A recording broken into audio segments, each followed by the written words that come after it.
আমার চ্যানেলে আপনাদের সবাইকে সুস্বাগত জানাই।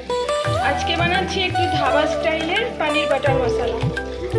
ঘরোয়া তো বাটার পনির রোজই করি, কিন্তু আজকে একটু অন্যভাবে করব, ধাবা স্টাইলের। তো চলুন কীভাবে করছি আপনাদের সাথে শেয়ার করছি। প্রথমে আমি পনিরগুলোকে ডুমো ডুমো করে কেটে নিয়েছি। তারপরে এগুলোকে কড়াইতে তেল গরম হয়ে গেলে হালকা ফ্রাই করে নিচ্ছি। বেশি ফ্রাই করা যাবে না, বেশি ফ্রাই করলে আবার পনিরগুলো শক্ত হয়ে যায়। তো আমি একটু হালকা করেই জাস্ট ফ্রাই করছি। পনির আমার মোটামুটি ভাজা কমপ্লিট। এরপরে আমি এই পেঁয়াজ, আদা, রসুন, লঙ্কা সব গোটা গোটা, একটু পেঁয়াজগুলো ভারী ভারী করে কাটা আছে, এগুলোকে এবার আমি একটু লাল লাল করে জাস্ট নরম করে নেব। এগুলোকে একটু লাল লাল করে নরম করে নেব, নেড়ে টেড়ে তারপরে এটা মিক্সিতে যাবে। পেঁয়াজগুলো মোটামুটি একটু লাল হয়েছে। এবার আমি এর মধ্যে অ্যাড করছি কটা কাজু বাদাম।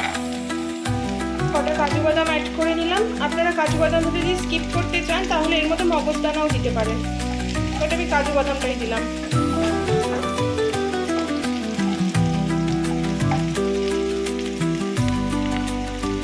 এটা মোটামুটি আর একটু নরম হয়ে আসলে ঠান্ডা করব, ঠান্ডা করে মিক্সিতে দিয়ে দেবো।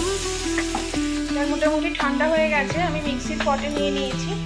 প্রচণ্ড সুন্দর একটা স্মেল বেরিয়েছে। তো এটাকে আমি এখন একটু পেস্ট করে নিচ্ছি, জাস্ট পেস্ট করে নিয়ে তারপরে আবার কড়াইতে বাটার দিয়ে যাবে। আমি মিক্সিতে এটা ঘোরালাম, একদম পেস্ট হয়ে গেছে। এটা এখন আমি কড়াইতে দিচ্ছি। মশলাটা কড়াইতে দিয়ে দিয়েছি। আগে দিয়েছি একটু বাটার অ্যাড করে নিয়েছিলাম। মশলাটা আমি কড়াইতে ফেলে দিয়েছি। আগে একটু বাটার অ্যাড করে নিয়েছিলাম, বেশি করে একটু বাটার দিয়ে বাটারটা মেল্ট করেছি। মেল্ট করে নিয়ে তারপরে মশলাটা দিয়েছি। তারপরে এটা একে একে অ্যাড করেছি নুন, হলুদ, একটু কাশ্মীরি লঙ্কার গুঁড়ো, জিরে গুঁড়ো, ধনের গুঁড়ো আর একটু মিষ্টি। মিষ্টিটা আপনারা যেরকম খান সেই অনুযায়ী দেবেন। মিষ্টিটা আমি বলছি না, মিষ্টিটা অ্যাকচুয়ালি একটু মিষ্টি মিষ্টি হয়, কিন্তু আবার সুগার পেশেন্ট থাকলে একটু মিষ্টিটা কম অ্যাড করতে হয়। তো ওটা আপনারা স্বাদ মতন অ্যাড করে দেবেন। তো আমার মোটামুটি মশলা অলমোস্ট কষে গেছে। এরপরে আমার যে দেওয়া জলটা আছে ওটা এখন আমি এতে অ্যাড করে দিচ্ছি।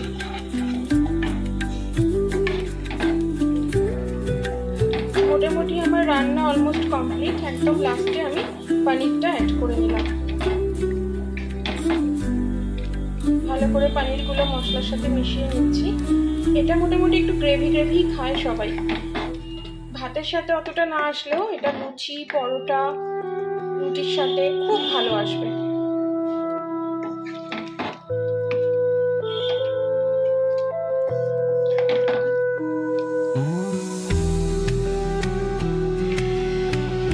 রান্না মোটামুটি আমার কমপ্লিটের দিকেই চলে এসছে। এবার আমি এর মধ্যে লাস্ট অ্যাড করব কিচেন কিং মশলা। এটা আমি স্পেশাল করে বাড়িতে বানিয়ে রেখেছিলাম, বাট এটা আপনারা দোকানেও বড় বড় মলেও পেয়ে যাবেন। তো এটা আমি কি দিয়ে কি বানিয়েছি সেটা আমি ডেসক্রিপশন বক্সে দিয়ে দেবো, আপনাদের যদি প্রয়োজন হয় আপনারা একবার দেখে নেবেন।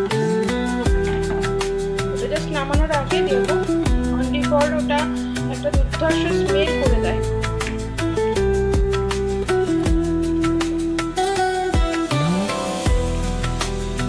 এটা একটু গ্রেভি গ্রেভি নামাবো আমি।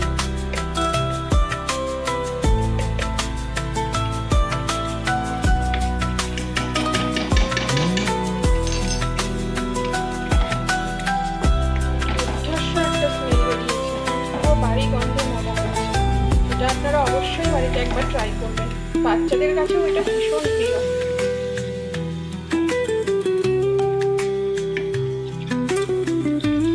আপনারা যদি আমার চ্যানেলে নতুন ভিজিট করেন তো প্লিজ একটু সাবস্ক্রাইব করে রাখবেন। তো আমি রেগুলার যে ডেলিকার রান্নাগুলো পোস্ট করি তাহলে অটোমেটিক্যালি আপনাদের কাছে নোটিফিকেশান পৌঁছে যাবে। আর যদি আপনাদের রান্নাটা ভালো লাগে প্লিজ একটু লাইক করে কমেন্টস করে দেবেন।